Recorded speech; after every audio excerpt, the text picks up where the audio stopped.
Hey guys, we're back. We're going to be talking about multiplying fractions. So we're going to do a quick recap. You have your paper. We're in multiplying. If you want to write these steps down, we're going to be using them in all the next examples. So when you're multiplying fractions, step 0, decide on the sign. So if you have negatives involved, figure out if your final answer is going to be negative or positive from the very beginning. Step 1 is you're going to simplify. So you're actually getting rid of your common factors first, dividing them out top to bottom. And the last step is actually multiplying.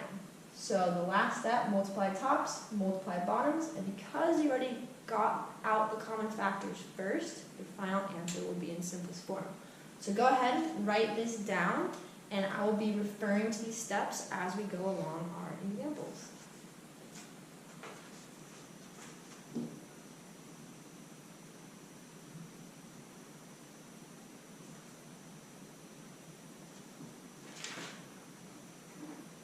Okay, so if I have 9/8 times 2/3. So step 0, I wrote it as 0 because you may or may not have negatives. In this example we don't, so I'm going to move on to step 1. Step 1 is getting rid of common factors on the top and the bottom. You don't have to do this, but for me, I like to write it as one big fraction first, just because it allows me to see what's on the top and the bottom easiest. So on the top, I can see that 9, and on the bottom I can see that 3 each share a factor of 3. So the common factor on the top and the bottom so far is 3. I'm going to take out 3 on the bottom, and I'm going to take out 3 on the top. So 3 divided by 3 makes 1. I'm going to circle it. That's the new number we're going to be using. 9 divided by 3 is 3. I'm going to keep going to make sure I get all the common factors out. 2 and 8 also share factors. They can each be divided by 2. Your factors don't have to be across from each other. You just have to find a pair on the top and the bottom. So 2 divided by 2 is 1. 8 divided by 2 is 4. So now the numbers that I'm multiplying on the top are 3 times 1. And on the bottom I'm multiplying 4 times 1. So step 2, I'm just multiplying. Multiplying the top, 3 times 1 is 3. Multiplying the bottom, 4 times 1 is 4. You always want the answer to a fraction problem to be in simplest form, but with the steps that we use, step 1, what you see in red is getting out the common factors first. So with this method, your final answer should always be in simplest form.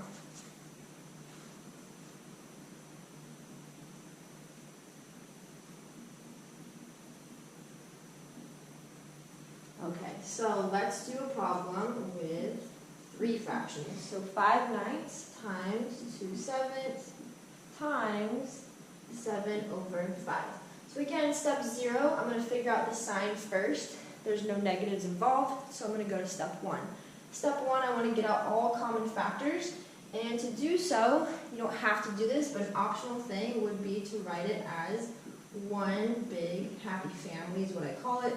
So I'm going to put all the tops together, put all the bottoms together. Okay, so looking for common factors, I just need a pair on the top and on the bottom. I can see on the top, I can take out a factor of 5 from that 5, and I can take out a factor of 5 from the bottom. I can also take out a factor of 7 from this pair, so both of these 7s can be divided by 7. And I can't do anything with a 2 and a 9.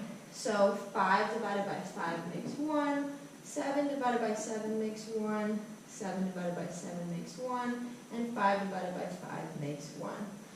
So the new numbers that I'm going to be multiplying, now that I've taken out common factors, are 1 times 2 times 1.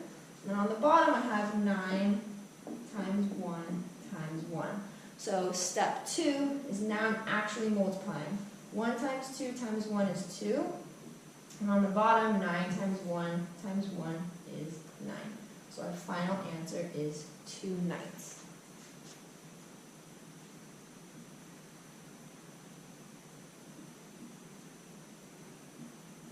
Alright, Alright, so if you have a problem that involves a whole number, so 7/9 times 45, you can use the same process. So if you're given a whole number, the first thing you might want to do is stick it over 1. Again, that's optional, but it's going to make it easier to see what numbers are on the top and what numbers are on the bottom. So same thing. I'm going to write it as one big happy family first, just to make it easier to see what are my common factors. I can see that the 9 and the 45 can each be divided by a common factor of 9. So I'm going to take out 9 from the top. 45 divided by 9 is 5, and 9 divided by 9 is 1. So multiplying across, my new numbers are 7 times 5. And on the bottom, I have 1 times 1. So when I multiply the top, I get 35. When I multiply the bottom, I get 1. In your final answer, if you have 1 on the bottom, you don't need to put it. You can just write in your final answer as a whole number of 35. It's just in the process that it makes it easier to stick it over 1. Riley, I guess Riley wants to come down. Woo!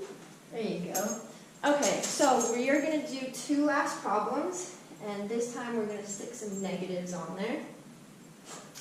So the first problem with negatives is a negative 5/9 times 1/2. So we said that step 0 is decide on your sign first. Deciding on the sign means you're going to count the number of negatives. There is 1 negative. If there's an odd number of negatives, that means your final answer is negative. So that's one way you can look at it. Or if you just have 2 numbers that you're multiplying, if one of them is negative, your answer is going to be negative. So figure out the sign first. And now I'm going to use the same steps. So write it as one big happy family, just to make it easier to see if we happen to have any common factors. 5 does not share factors with 9 and 2. 1 doesn't share factors with anything. So then I'm just going to multiply the tops, and I'm going to multiply the bottoms. So on my final answer, because I already decided that my answer is negative, I'm going to have a negative 5/18. And just for your knowledge, I can choose to put my negative sign on the top, on the bottom, or I can put it in the middle. All 3 answers are equal to each other, but when you put it on the top, it just makes it easier for when you do operations with fractions. Alright, we're going to do one last problem. This time, we're going to have 3 fractions that we're multiplying and a bunch of negatives. So negative 3/7 times negative 1/2 times negative 9. Alright, so same deal. I'm going to figure out the sign first. So because I have 1, 2, 3, 4 negatives, an even number of negatives means my answer is going to be positive. Or you can think about it, if I have an even number of negatives, they all have a pair, it makes them happy. It's going to give me a positive answer. Okay, so step 1, I'm going to take out any common factors. I'm also going to, while we're at it, stick that whole number over 1. So again, this is optional to write it as one big happy family, but it makes it easier for me to see all my common factors. So 3 times 1 times 9 on the top, and on the bottom I have 7 times 2 times 1. And notice I did not bring my negatives along for the ride because I already determined that it's going to be positive. So looking at the top, looking at the bottom, I don't see any common factors between 3, 7, and 2. Nothing between the 1, 7, 2. Nothing between 9, 7, and 2. So that means I'm just going to be multiplying across. 3 times 1 times 9 is going to give me 27. 7 times 2 times 1 is 14.